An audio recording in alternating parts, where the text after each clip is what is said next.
بسم اللہ الرحمن الرحیم۔ السلام علیکم پیارے بچوں، کیسے ہیں آپ سب بالکل ٹھیک ہوں گے، خیریت سے ہوں گے۔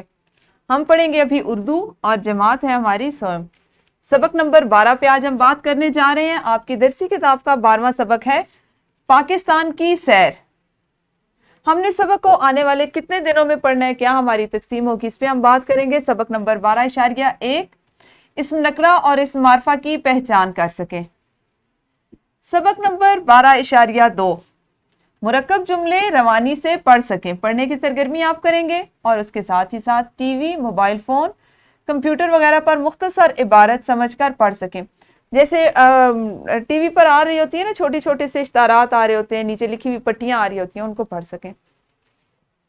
12.3 اپنے ارد گرد کے ماحول کے بارے میں کسی موضوع پر کم از کم 10 جملوں پر مشتمل مربوط یعنی ربط والی عبارت لکھ سکیں۔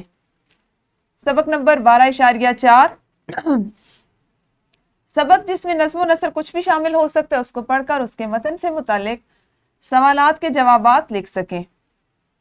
سبق نمبر 12.5 متن میں شامل نئے الفاظ کو جملوں میں استعمال کر سکیں۔ تصاویر دیکھ کر ان سے متعلق سوالات کے جوابات دے سکیں۔ آنے والے 5 دنوں میں ہمارا سبق مکمل ہوگا، یعنی تقریباً ہم 1 ہفتے میں اپنے سبق کو مکمل کریں گے۔ کل سے ہم اس کا باقاعدہ آغاز کریں گے۔ اس وقت تک آپ سب اپنا خیال رکھیے، کل پھر ملیں گے، تب تک اللہ حافظ، شکریہ۔